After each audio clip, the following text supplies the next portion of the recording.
Ok, izpit sem naredil, motor imam, opremo imam, ampak to še ne pomeni, da sem ta pravi motorist. Seveda rabim še veliko izkušenj na cesti, ampak še vedno moram pa opraviti tudi trening varne vožnje, ker sem uradno še vedno voznik začetnik. Od leta 2017 ga mora opraviti namreč vsak in šele potem grem lahko končno po svoje novo vozniško dovoljenje, v katerem ne bo več omejitev. Če opravim ta trening, seveda.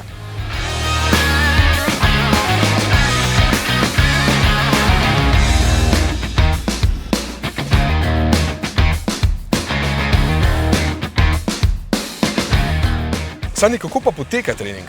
Zdaj, če govoriva, kar smo mi danes začeli z našim delom, je 2x45 minut teorije v učilnici, teoretični del, potem pa gremo na sam poligon. Tam pa sledi 6 vaj.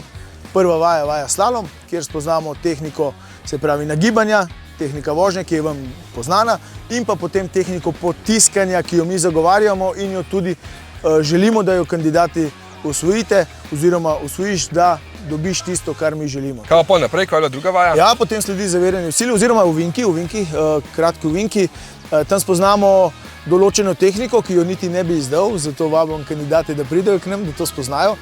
Izjemno dobro, predvsem za reševanje neke kritične situacije oziroma za neko bolj ugodno vožnjo. Ja. Predvsem tukaj poudarek izjemen na sami liniji vožnje, da kandidati pravilno zajemajo vožnjo, se pravi, da ovinek pravilno zajamajo, da gre po svoji strani, se pravi, gledano na našem poligonu po desnem smernem vozišču, da ne vozi preko sredinske ločilne črte. In pa to tehniko, ki je malce skrivnostna, ki jo kandidatom zelo dobro pokažemo in jo tudi sami zelo dobro razumejo. Potem smo šli naprej na zaviranje. Tako je, zaviranje v sili.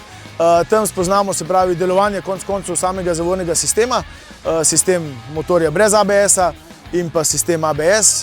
Lahko kar sam potrdiš, da sistem ABS je malce boljši, kar ne govorimo, da je motor brez ABS-a slab, nikakor ne. Je pa treba tam malce več pozornosti, malce več občutka. Seveda sploh za nas začetnike. Tako, ja. Tudi ne znam jaz reči zase, da če bi imel motor brez ABS-a, ko mi sili neko vozilo, dvomim, da bi bil jaz pripravljen zavirati na meji blokade. Zelo močno dvomim. Pa zadnja vaja je bila tudi zanimiva, ne? Tam sva pa vozila, oziroma sva najprej imela pravilno, potem pa nepravilno varnostno razdaljo. Ja, tako, izvedemo varnostno razdaljo. Najprej sva imela pravilno, tam sva prikazala, kako je, ko motorist vozi na zadostni varnostni razdalji. Drugi poskus je bil pa na bistveno krajši varnostni razdalji. To, kar bom rekel, je kultura vožnje v Sloveniji tako pri avtomobilistih kot motoristih in tudi ostalih vozilih na naših cestah zelo en drugemu smo na zadku. In ko je treba zadevo rešiti, sva videla, da si se ustavil kar nekaj metrov naprej. In se ni šlo. Če bi bil jaz na tvojem pasu, bi prišlo do trčenja, verjetno bi bil tudi kdo hudo telesno poškodovan. Kaj poleg varnostne razdalje je še stvar, ki jo res polagaš na srce voznikom motorja? Vsekakor je, da prilagodijo hitrost na svojo sposobnost, da vozijo po svojem smernem vozišču, pa že same osnove, to, kar smo spoznali že pri naši prvi vaji, je sedežni položaj, da sedijo pravilno, da so prsti na zavori sklopki, da so noge ob motorju, da smo rahlo pokrčeni, da je pogled pravi. Tukaj vse tisto, kar smo danes spoznali, je zapakirano v neko tako celoto in nas sigurno naredi bolj varne. Tako da se tukaj zahvaljujem, bom rekel, državi, ki je to sprejela kot zakonsko obvezno, ker na ta način so naše ceste bolj varne. Zakaj ste uvedli to dodatno usposabljanje za mlade voznike?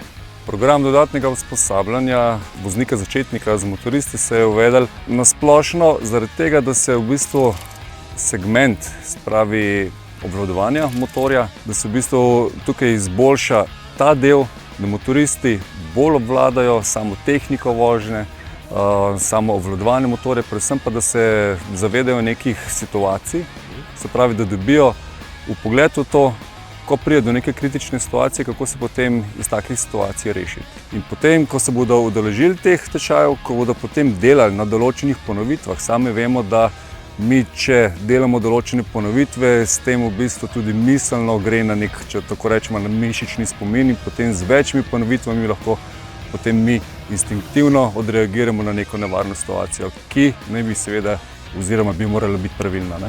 Ampak potem vsi kandidati, ko grejo na ta tečaj varne vožnje, potem grejo vsi v bistvu, če tako rečem, kar z nekim nasmeškom, ravno zaradi tega, ker vidijo, da so v bistvu slabi bili v sami tehniki vožnje, da se sploh določenih nevarnosti niso zavedali in da so definitivno usvojili neko znanje in grejo v bistvu, ne bom rekel, z večjo samozavestjo, predvsem z nekim zavedanjem, da je cesta res v bistvu nevarna.